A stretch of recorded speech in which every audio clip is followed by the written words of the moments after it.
देवी, रात भीग चुकी थी। मैं बरामदे में खड़ा था। सामने अमीनुद्दौला पाक नींद में डूबा खड़ा था।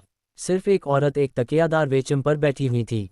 पाक के बाहर सड़क के किनारे एक फ़कीर खड़ा राहगीरों को दुआएं दे रहा था। खुदा और रसूल का वास्ता, राम और भगवान का वास्ता, इस अंधे पर रहम करो। सड़क पर मोटरों और सवारियों का तांता बंद हो चुका था। इक्के दुक्के आदमी नजर आ जाते थे।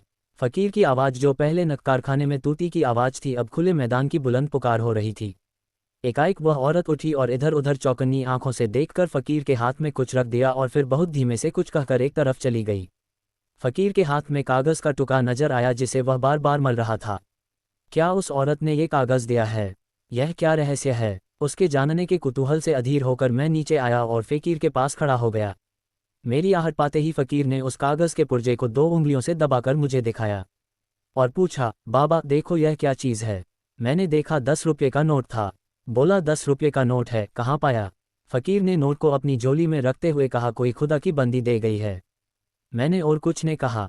उस औरत की तरफ दौड़ा जो अब अंधेरे में बस एक सपना बनकर रह गई थी। वह कई गलियों में होती हुई एक टूटे फूटे गिरे पड़े मकान के दरवाजे पर रुकी, ताला खोला और अंदर चली गई। रात को कुछ पूछना ठीक न समझकर मैं लौट आया। रात भर मेरा जी उसी तरफ लगा रहा। एकदम तड़के मैं फिर उस गली में जा पहुंचा। मालूम हुआ वह एक अनाथ विधवा है। मैंने दरवाजे पर जाकर पुकारा, देवी मैं तुम्हारे दर्शन करने आया हूँ। औरत बाहर निकल आई। गरीबी और बेकसी की जिंदा तस्वीर। मैंने हिचकते हुए कहा, रात आपने फ़कीर को?